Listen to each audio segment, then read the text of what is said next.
আসসালামু আলাইকুম প্রিয় দর্শক, অন্য মঞ্চের আলাপচারিতায় আপনাদের সকলকে আমন্ত্রণ জানাচ্ছি। Breaking news. রাষ্ট্রপতি শাহাবুদ্দিন তার ফেসবুকে ঘোষণা দিয়েছে, কমরেড বের হয়ে এসো, তাড়াতাড়ি তোমরা রাষ্ট্র দখল করো, অথবা আওয়ামী লীগ তোমরা রাজপথে নামো, আমি তোমাদের সাথে আছি, অথবা আর্মিকে পাওয়ার ওভার হ্যান্ড ওভার করে দিচ্ছি, অথবা ডক্টর ইউনূসের বিরুদ্ধে বিদ্রোহ ঘোষণা করলাম। এই রকম কোনো মেসেজ যদি আমাদের রাষ্ট্রপতির ফেসবুক আইডি থেকে আসে, মুহূর্তের মধ্যেই সারা বাংলাদেশে কি পরিস্থিতি হবে। যমুনায় সেনা প্রধান জেনারেল ওয়াকার খান প্রধান উপদেষ্টা ডক্টর মোহাম্মদ ইউনূসের সাথে দেখা করেছে। জেনারেল ওয়াকার খান ডক্টর ইউনূসকে বলেছেন, স্যার, বর্তমানে দেশের যে অবস্থা এবং আন্তর্জাতিক যে পরিস্থিতি, তাতে বোধহয় আপনার চলে যাওয়াই মঙ্গল।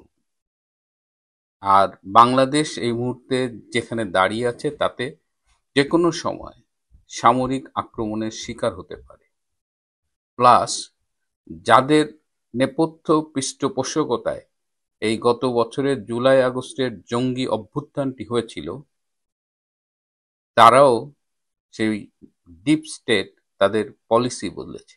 সো সামগ্রিক বিবেচনায় জেনারেল ওয়াকারের মনে হয়েছে যে ডক্টর ইউনূসের চলে যাওয়াটাই এখন সবচেয়ে ভালো।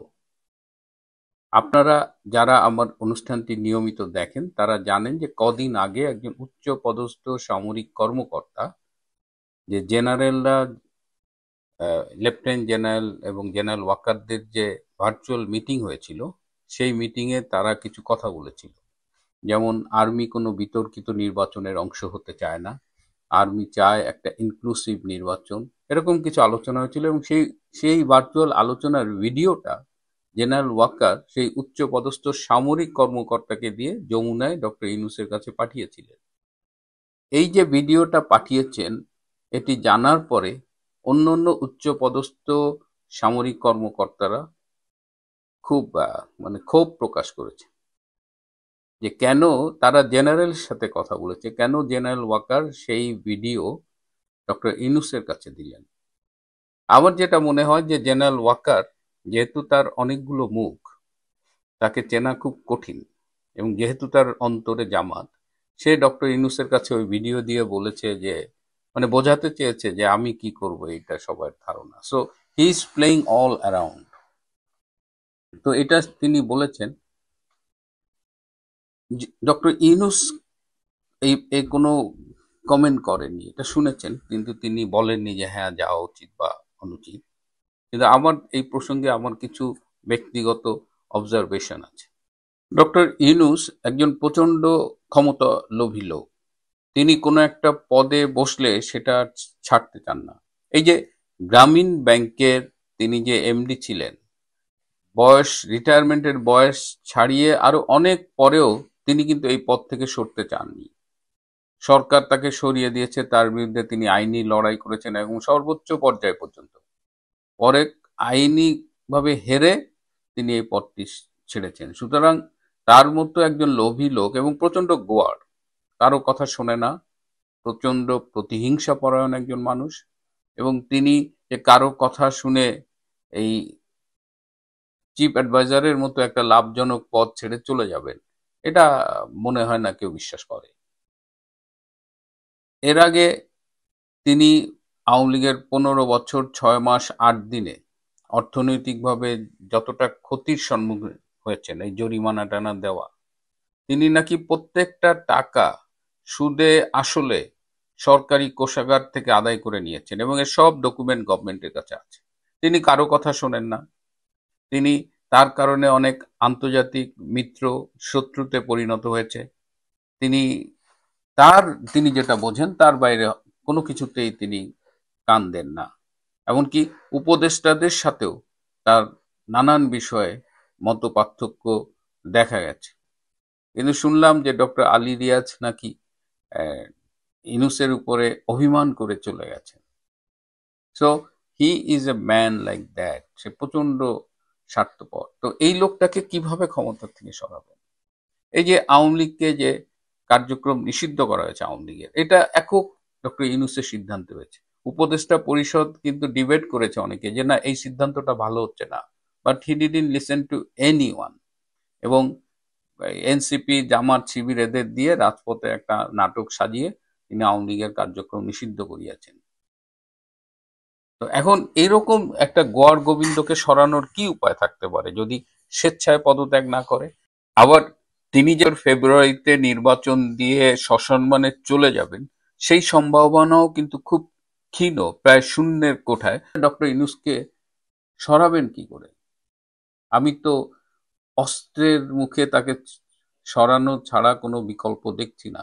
এবং বাংলাদেশে এর আগে অন্তত ৩ জন রাষ্ট্রপতিকে অস্ত্রের মুখে সরানো হয়েছে। ১৯৭৫ সালের ৩রা নভেম্বর যখন খালেদ মোশাররফরা বিপ্লব করলেন, তখন কিন্তু মুস্তাককে অস্ত্রের মুখে ক্ষমতা থেকে সরানো হয়েছে। আবার পরবর্তীতে এই ১৯৭৫ সালের ৬ই নভেম্বর বিচারপতি সায়েম রাষ্ট্রপতির দায়িত্ব নেন এবং ১৯৭৭ সালের ২১শে এপ্রিল পর্যন্ত বিচারপতি সায়েম রাষ্ট্রপতি ছিলেন। এবং সেই সময় একটা মিটিংয়ে বিচারপতি সায়েম বলেছিলেন, জিয়াউর রহমান তখন প্রধান সামরিক আইন প্রশাসক, তো বিচারপতি সায়েম বলেছিলেন যে আমাদের ৬ মাসের মধ্যে নির্বাচন দেওয়া উচিত, একটা নির্বাচিত সরকার আসুক।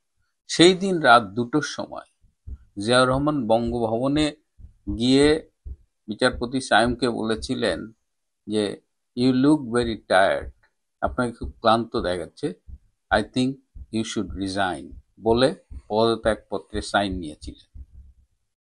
এরপরে ১৯৮২ সালের ২৪শে মার্চ সেই এরশাদ গিয়ে সেই সময়ের বিএনপির রাষ্ট্রপতি বিচারপতি আব্দুস সাত্তার তাকে অস্ত্রের মুখে পদত্যাগে বাধ্য করেছিলেন। সেই সময় বিচারপতি সাত্তার শুনেছি যে হি রিয়াক্টেড সিরিয়াসলি, আবার তিনি নাকি সেন্সলেস হয়ে গিয়েছিলেন এবং তিনি বলেছেন যে সংবিধানের কোন ধারায় আপনারা এটা করছেন। বাট এরশাদ অস্ত্রের মুখে তাকে সরিয়ে দিয়েছে।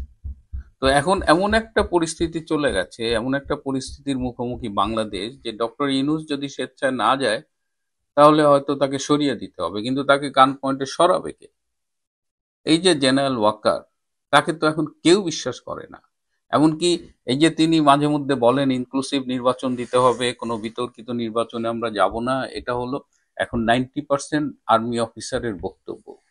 তিনি তাদের হয়ে এই কথাগুলো বলেন, কিন্তু তিনি কি আসলেই অন্তরে এই কথাটা বিশ্বাস করেন?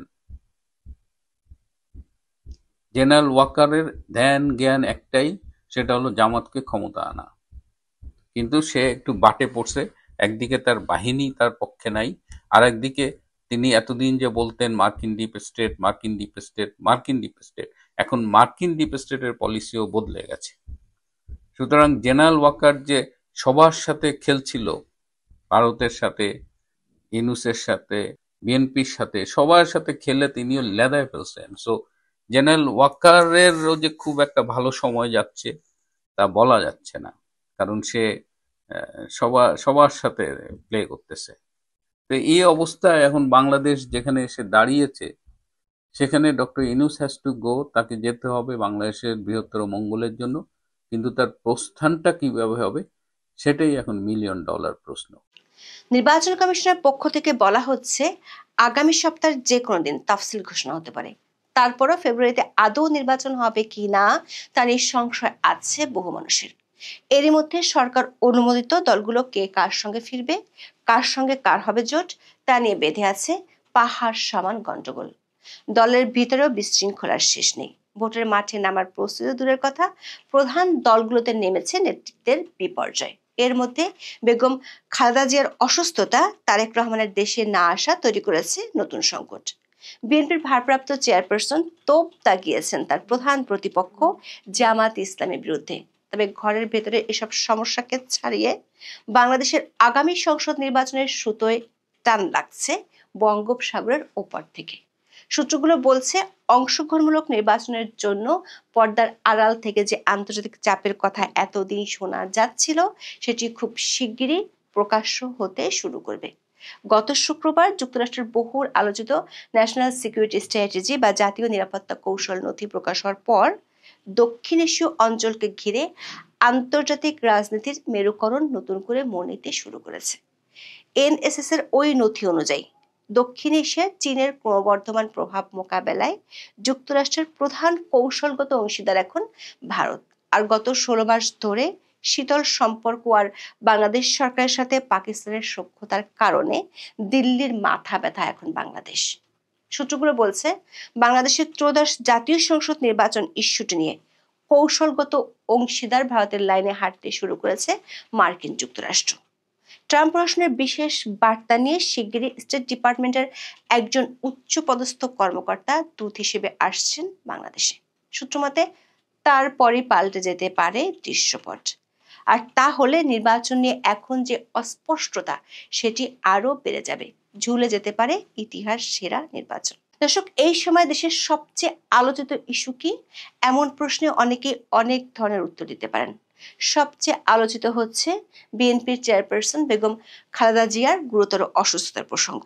এর রেশ ধরে তারেক রহমানের দেশে না ফেরা এবং সবশেষ জুবাইদা রহমানের লন্ডন থেকে উড়ে আসা গুরুত্ব পাচ্ছে সোশ্যাল মিডিয়ায়। সংবাদ মাধ্যমগুলো বিরামহীনভাবে দিচ্ছে প্রতি ঘন্টার আপডেট। এর বাইরে প্রতিদিন হাজির হচ্ছে নতুন নতুন ইস্যু। অর্থনৈতিক দুরবস্থা, সাধারণ মানুষের জীবন মানের অবনতি কিংবা বন্দর ইস্যুতে আন্দোলন নিয়ে কথা হচ্ছে। আসছে অংশগ্রহণমূলক নির্বাচনের ব্যাপারে বিদেশি চাপ, আইন শৃঙ্খলার দুরবস্থা, উগ্রপন্থার উত্থানের দিকগুলো। তবে এখন থেকে মাত্র 2.5 মাস পরে সরকার ঘোষিত ইতিহাসেরা নির্বাচন নিয়ে আলোচনাটি কেবল অনুপস্থিত। সরকার বা নির্বাচন কমিশনের কিছু বক্তব্য বিবৃতির মাঝে সীমাবদ্ধ নির্বাচন প্রস্তুতি। সংবাদ মাধ্যম ও খবরগুলো আসছে গুরুত্বহীনভাবে, আবার প্রতিদিনের আলোচিত সংবাদের তালিকাতেও এগুলোর ছাই হচ্ছে না। সারা দেশের অবস্থা দেখে আর কিছুদিন পরেই যে জাতীয় নির্বাচন হওয়ার কথা তার কোনো আলামত বোঝা কঠিন। অথচ অধ্যাপক মোহাম্মদ ইউনূস এবং তার পিআর টিম গত 15 মাসে দেশে বিদেশে জোর দিয়ে প্রচার করেছে ভোটের অধিকার তারা ফিরিয়ে এনেছে। তাদের অভিযোগ, আওয়ামী লীগের সময় 3টি নির্বাচনে মানুষ ভোট দিতে না পারায় অগ্নিগর্ভ হয়ে উঠেছিল সারা দেশ। প্রশ্ন হলো, তাহলে ঘোষিত সম্ভাব্য সময়সীমার মাত্র 2.5 মাস আগেও কেন দেখা যাচ্ছে না নির্বাচনী আমেজ? প্রায় 1 দশক মানুষ ভোট বঞ্চিত হয়ে থাকলে এখন নির্বাচনের গন্ধে কেন সাড়া মিলছে না? যদিও 7 ডিসেম্বর প্রধান উপদেষ্টার সাথে সাক্ষাৎ করেছে ইসি। এরপর জানিয়েছে পরের সপ্তাহে যে কোনো দিন ঘোষণা হতে পারে তফসিল। নির্বাচন কমিশনারদের সাথে অধ্যাপক ইউনূসের হাস্যোজ্জ্বল ছবি প্রকাশ পাওয়া সত্ত্বেও শীতের রাতের কুয়াশার মতো চারদিকে নির্বাচন নিয়ে শুধুই অস্পষ্টতা। মানুষের আলোচনায় বহু কিছুই আছে, শুধু নির্বাচন নেই। তবে আগামী ফেব্রুয়ারিতে ইতিহাসেরা নির্বাচনের বিষয়ে ধোঁয়াশা থাকলেও একটি বিষয়ে কারো মাঝে সংশয় নেই, তা হলো ভোটের 2.5 মাস আগেও এমন অস্পষ্টতার নজির দেশের ইতিহাসে কখনোই দেখা যায়নি। সেদিক থেকে ঐতিহাসিক নির্বাচনী প্রস্তুতিহীনতার জন্য এরই মধ্যে ইতিহাসে জায়গা করে নিয়েছে অধ্যাপক ইউনূসের অন্তর্বর্তী সরকার। দর্শক, বঙ্গোপসাগরের বড় একটি অংশের দাবিদার বাংলাদেশ, যার নির্বাচন এখন আর শুধু ব্যালট বাক্সের বিষয় নয়, এটা ভূ রাজনৈতিক স্থপতিদের ডিজাইনের অংশ। বাংলাদেশের অভ্যন্তরীণ জটিলতা যখন চরমে, তখনই বৈশ্বিক ভূ রাজনীতি তার খেলা পরিবর্তন করে দিল। গত সপ্তাহে প্রকাশিত মার্কিন জাতীয় নিরাপত্তা কৌশল বা এনএসএস 2025 আন্তর্জাতিক বিশ্লেষকরা বলছেন, এটি শুধু ওয়াশিংটনের নীতি পরিবর্তন নয়, বরং বিশ্বজুড়ে গণতন্ত্রের উপর আন্তর্জাতিক চাপের মৃত্যু ঘণ্টা। এই নথির ছত্রে ছত্রে লুকিয়ে আছে এক গভীর কৌশলগত পরিবর্তন, যা বাংলাদেশের নির্বাচন, স্থিতিশীলতা এবং ভবিষ্যৎ গণতন্ত্রের উপর সরাসরি প্রভাব ফেলতে পারে। কারণ এনএসএস এর ধারাগুলো বলছে ভারতের সঙ্গে যুক্তরাষ্ট্রের এক ধরনের সমঝোতা এখন চূড়ান্ত পর্যায়ে। আবার ভারতের সঙ্গে বাংলাদেশের বর্তমান অন্তর্বর্তী সরকারের সম্পর্ক বেশ শীতল। গণতন্ত্রের প্রতি এই শীতলতা সত্ত্বেও এনএসএস স্পষ্ট করে দিয়েছে যুক্তরাষ্ট্রের প্রধান কৌশলগত ফোকাস ইন্দো প্যাসিফিকের দিকে। চীনকে তারা এখনো প্রধান কৌশলগত হুমকি হিসেবেই দেখছে। কৌশলগত আগ্রহ এবং রাজনৈতিক ব্যান্ডউইথ এখন এই অঞ্চলের দিকেই ফোকাস করছে। ওয়াশিংটন বলছে তারা চীনের সাথে সরাসরি সংঘাতে যাবে না, কিন্তু কৌশলগত মিত্রের মাধ্যমে দক্ষিণ এশীয় অঞ্চলে চীনের লাগাম টেনে ধরবে। দর্শক, মার্কিন যুক্তরাষ্ট্র এখন আর তথাকথিত গণতন্ত্রের জন্য আন্তর্জাতিক ক্লাসরুম তৈরি করতে আগ্রহী নয়। তারা দ্রুত স্থিতিশীলতা চায়, যা চীনের প্রভাব মোকাবেলায় সহায়ক হবে। যদি ওয়াশিংটন গণতন্ত্রের খাটিয়া তৈরি করে থাকে, তবে প্রশ্ন হলো ইন্দো প্যাসিফিকের জন্য তাদের নতুন মন্ত্রণাদ্বন্দ্বটি ধরবে কে? উত্তরটি হলো ভারত।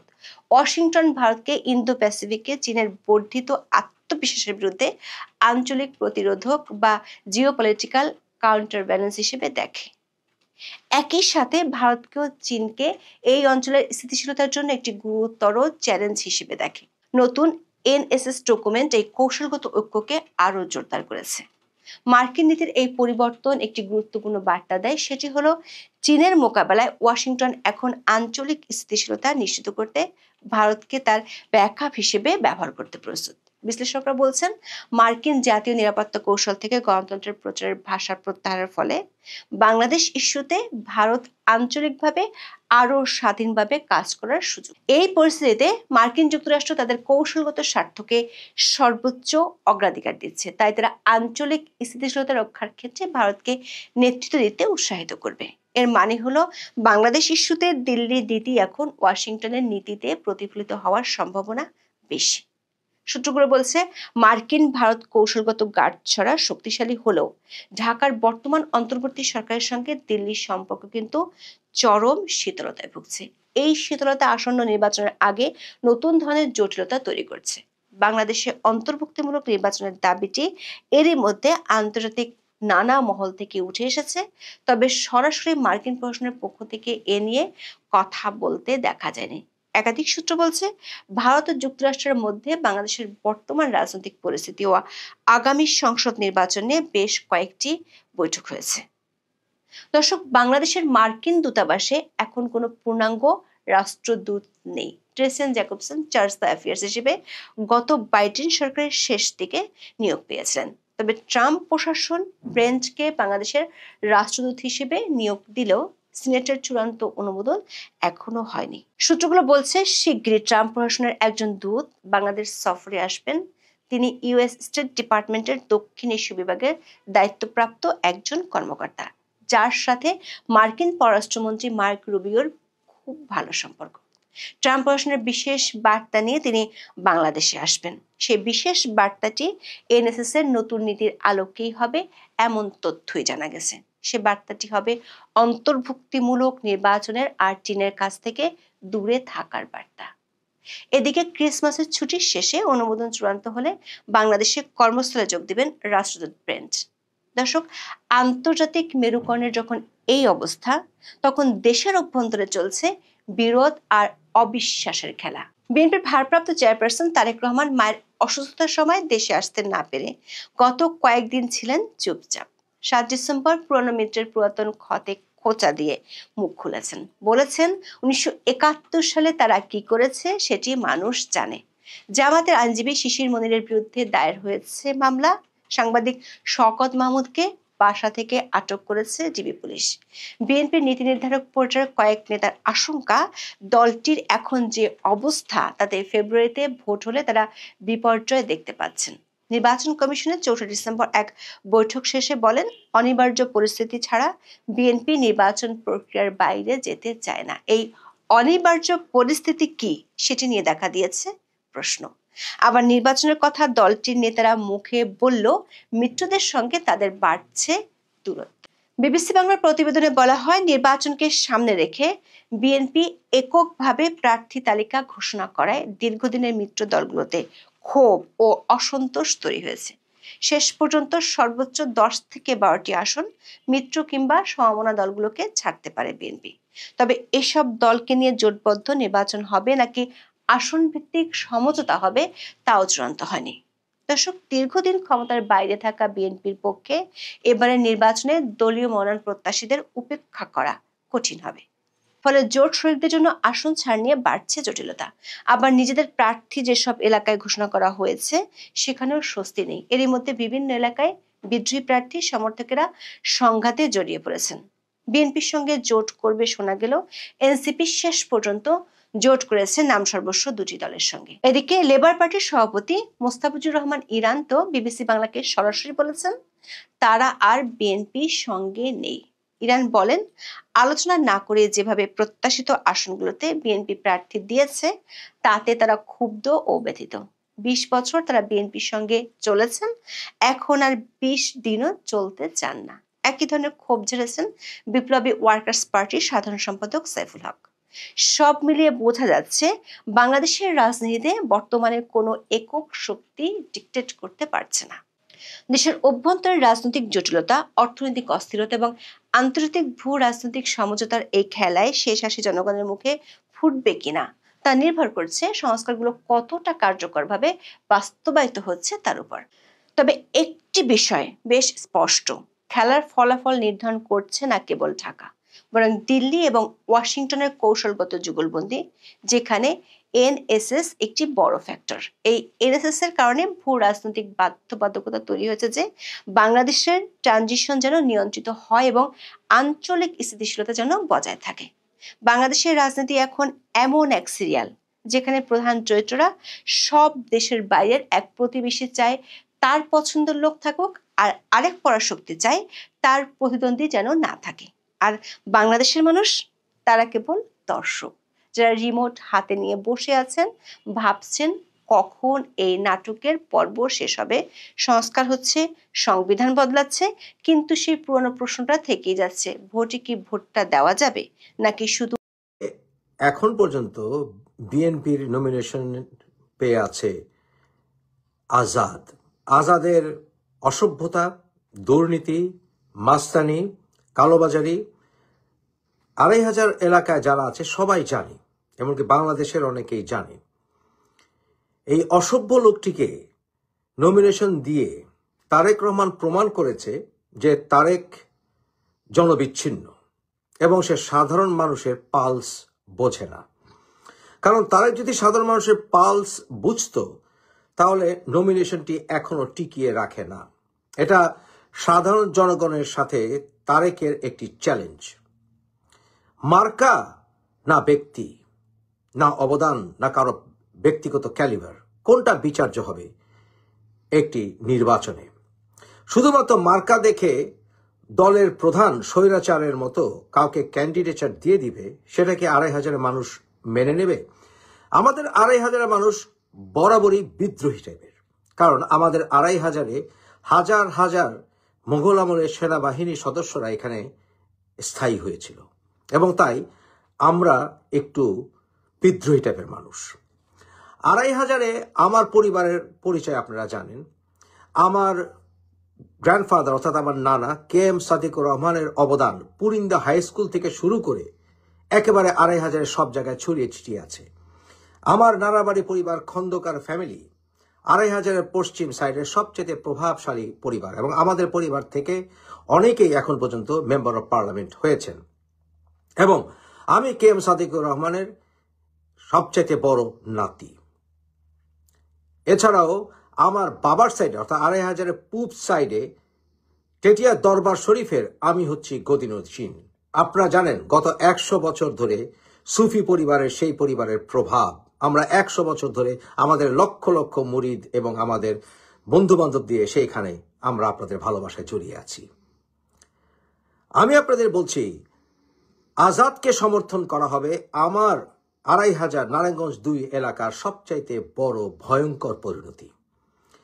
সেখানে যদি বিএনপির কোনো সুষ্ঠু ক্যান্ডিডেট সেখানে নমিনেশন পেত, আমি তাকে সমর্থন করতাম। কিন্তু যত সময় যাচ্ছে ততই মনে হচ্ছে তারেক কোকোর বউয়ের এই চয়েসের বাইরে যেতে পারার ক্ষমতা রাখে না। তাই আমাদের হাতে তুলে নিতে হবে ২৫০০-এর ভবিষ্যৎ। যদি তারেক আজাদের পরিবর্তে বা বিএনপি আজাদের পরিবর্তে অন্য কোনো সুষ্ঠু নির্বাচনে অংশগ্রহণকারী ব্যক্তিকে নমিনেশন দেয় বিএনপির পক্ষে, আমি তাকে সমর্থন দেব। কিন্তু সেই সময়টি বোধহয় প্রায় পার হয়ে যাচ্ছে। ২৫০০-কে তাই আমি ধ্বংস হতে দিতে পারি না। ২৫০০-কে অবশ্যই আমাদের বাংলাদেশের একটি রোল মডেলে পরিণত করতে হবে। সেখানে আমরা আর দুর্নীতিবাজদের, আমরা কালোবাজারিদের, অসভ্যদের জায়গা দেব না, কোনো অবস্থাতেই না, কোনো অবস্থাতেই না। তাই চিন্তা ভাবনা এগিয়ে চলেছে আমাদের চিন্তা ভাবনার এখন যে পর্যায়ে এসে দাঁড়িয়েছি সেটা হচ্ছে, আমি ঘোষণা দিচ্ছি, যদি আজাদের ক্যান্ডিডেচার বিএনপি থেকে বাতিল না করা হয় এবং সুষ্ঠু অন্য কাউকে দেয়া না হয়, তাহলে সেখানে স্বতন্ত্র নির্বাচন করব আমি সেখানে স্বতন্ত্র ক্যান্ডিডেট হব 2500-কে রক্ষা করার জন্য, এবং আপনারা আমার পাশে থাকবেন আশা করি। KM সাদিকুর রহমানের নাতি হিসাবে, বড় নাতি হিসাবে, এবং হযরত সুলাইমান শাহের নাতি হিসাবে আপনারা আমার পাশে থাকবেন। আপনারা আমার রাজনৈতিক মূলনীতিগুলো জানেন। আমি জামাত বিরোধী, আমি মৌলবাদিতার বিরোধী, আমি সকল ধর্মের মানুষের অধিকারের কথা বলি। আমি বিশ্বাস করি আওয়ামী লীগ পরিশোধিত হয়ে আওয়ামী লীগের অবশ্যই রাজনীতি করার অধিকার আছে এবং দলীয় ব্যানারের অধিকার আছে, কারণ আওয়ামী লীগের ইতিহাস বাংলাদেশের স্বাধীনতা সার্বভৌমত্বের সাথে জড়িত। আওয়ামী লীগের কিছু নেতা কর্মীদের বিফলতার কারণে আওয়ামী লীগকে নির্বাচনের বাইরে রাখা যাবে না, উচিত হবে না রাখা। তাই আমি আওয়ামী লীগের মানুষের রাজনীতি করার অধিকারের কথাও বলবো, যদিও আমি শহীদ রাষ্ট্রপতি জিয়াউর রহমানের রাজনৈতিক আদর্শ অনুসরণ করে থাকি। আমি মনে করি সকল নেতার ভুল আছে, সবারই ভুল আছে, কিন্তু সবার রাজনীতি করার অধিকার আছে, যদি তারা জামাতের মতো সন্ত্রাসী না হয়। যারা স্বাধীনতা সার্বভৌমত্বের বিরোধী, আমি তাদের বিরোধী। আপনারা আমার হাতকে শক্তিশালী করবেন আশা করি। আমি সকল মত প্রকাশের অধিকারের কথা বলি, কারণ শহীদ রাষ্ট্রপতি জিয়াউর রহমান বলে গেছেন, ব্যক্তির চাইতে দল বড়, দলের চাইতে দেশ বড়। তাই আমি বলবো, বিএনপি, আওয়ামী লীগ সবাই আমার পাশে থাকবেন 2500-কে রক্ষা করার জন্য, এবং এই রকম স্বৈরাচারী সিদ্ধান্ত আজাদকে ঘিরে নেয়া, এর বিরুদ্ধে আপনারা আমার পাশে দাঁড়াবেন। আমরা চাই আমাদের বাংলাদেশ সবার উপরে বাংলাদেশ, সকল ধর্মের বর্ণের মানুষের অধিকার আমরা প্রতিষ্ঠিত করব, বহুদলীয় গণতন্ত্র আমরা প্রতিষ্ঠিত করব। বাংলাদেশকে মৌলবাদীদের হাতে আমরা তুলে দেব না। আমরা অন্য কোনো বিদেশি শক্তির পদলেহন করব না।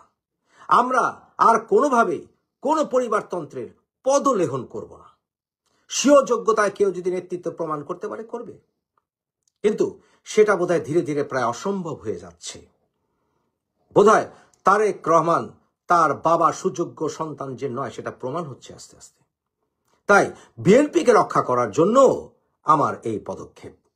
আর কিছুদিন দেখা, এরপরে অবশ্যই আমি 2500-এর পদপ্রার্থী হব, যদি আজাদকে বিএনপি থেকে সরিয়ে দেওয়া না হয়। সুস্থ থাকবেন, সুন্দর থাকবেন। এবং নারায়ণগঞ্জের 5-এর মাসুদকে বলছি, আজাদের মতো একটি কুলাঙ্গারকে তোমরা প্রধান অতিথি বানিয়েছ, বড্ড অন্যায় করেছ। আজকে মোটামুটি সারা বাংলাদেশ অবাক। ব্যারিস্টার ফুয়াদকে আওয়ামী লীগ, মানে গুপ্ত অবস্থায় আছে থাকা আওয়ামী লীগ, প্রকাশ্যে থাকা বিএনপি, দুই দল মিলা এমন অবস্থা করছে ব্যারিস্টার ফুয়াদ। এখান থেকে ফুয়াদ ভাইয়ের একটা জিনিস কিন্তু শিক্ষণীয়, যে থাকে না যে আপনার কাছাকাছি ক্ষমতা আছে বা মাঠটা একটু পরিষ্কার, মন যা চায় ক্যান্টনমেন্ট উড়াই দিবেন। আপনার নির্বাচনী এলাকায় আজকে আপনার যে গণধোলাইয়ের চেষ্টা করা হয়েছে, মানে মাথার টাক টোক কিন্তু প্রথমে ফাইডা যেত ফুয়াদ ভাই। দর্শক, আজকে যে ঘটনা দেখছেন, আসলে ঘটনার প্রেক্ষাপটটা কিন্তু অনেকে জানেন না। কোথায় কারা এইভাবে ব্যারিস্টার ফুয়াদকে ধাওয়া দিল, আর কোন রকমে গাড়িতে উঠা মান সম্মান ইজ্জত বাঁচাইলো। ভাবে লুঙ্গিটা খুললে রেখে, আমি লুঙ্গি পরে না, উনি পায়জামা পরে। আচ্ছা, যাই হোক, নিজের নির্বাচনী এলাকায় গিয়ে জনসাধারণের তোপের মুখে পড়েছিলেন আজকে এবি পার্টির সাধারণ সম্পাদক ব্যারিস্টার ফুয়াদ। এই সময় যে ভুয়া ভুয়া স্লোগান সহ আরো কিছু গালাগালির শব্দ ছিল। রবিবার দুপুর 1টার দিকে আপনার এই ঘটনা ঘটেছে। রহমতপুর, বাবুগঞ্জ, মুলাদি, হিজলা, মানে এই 3টা এলাকার যে সড়ক আছে, সেই সড়কের আরিয়াল খাঁ নদীর উপর মীরগঞ্জ সেতুর ভিত্তিপ্রস্তর স্থাপন অনুষ্ঠানে গিয়েছিল ব্যারিস্টার ফুয়াদ। মানে নতুন লেতা হয়েছে তো, ভিত্তিপ্রস্তরে গেছে, মনে হয় উনি দল ক্ষমতায় আছে, উনি ফান্ডিং করছে, থাকে না, মানে যাই হোক। তো এই সময় ওনার বক্তব্য ছিল কি, স্থানীয়রা চাঁদা চাওয়ার কারণে নাকি সেতুর কাজ স্থগিত ছিল। এখন স্থানীয়রা এই মুহূর্তে কারা? বিএনপি। এরপরই স্থানীয় জনগণ তাকে ঘিরে ভুয়া ভুয়া স্লোগান দেয়। পরিস্থিতি এক পর্যায়ে উত্তপ্ত হয়ে উঠলে দ্রুত দৌড়ে গিয়ে গাড়িতে ওঠেন এবং এলাকা ত্যাগ করেন। পরে স্থানীয় ছাত্রদলের পক্ষ থেকে ব্যারিস্টার ফুয়াদকে বাবুগঞ্জে অবাঞ্ছিত ঘোষণা করা হয়। এখন কেন ছাত্রদল এই কাজ করলো? বাবুগঞ্জ উপজেলা ছাত্রদলের আহ্বায়ক যিনি আছেন আতিক ভাই, তিনি বলছেন যে সেতু উদ্বোধনী অনুষ্ঠানে এসে ফুয়াদ বাবুগঞ্জের সাধারণ নাগরিকদের চাঁদাবাজ বলে অপপ্রচার করেছেন, এমনকি চায়না কোম্পানির কাছে চাঁদা চেয়েছেন ফুয়াদ বলেছিল। আর এমন অভিযোগ তুলে গণমাধ্যমে ফুয়াদ মন যা চায় তাই বক্তব্য দিচ্ছিল। এই ব্যাপারে আমরা স্থানীয় সাধারণ নাগরিকরা এক হয়ে প্রতিবাদ করছি। এখন এই যে সাধারণ নাগরিক বলতে তো কোনো নাগরিক নাই। ব্যারিস্টার ফুয়াদ সাম্প্রতিক সময়ে সেনাবাহিনী ক্যান্টনমেন্ট উড়াই দেওয়া, গালাগালি করা, তারপর হচ্ছে বঙ্গবন্ধু শেখ মুজিবকে নিয়ে মন যা চায় তাই বলা, এই যে টেলিভিশন টক শোতে এসি রুমে বৈশা পাকনা পাকনা কথা বলে, বাস্তবতা হচ্ছে এইটা যেটা আজকে ফুয়াদ পাইছে।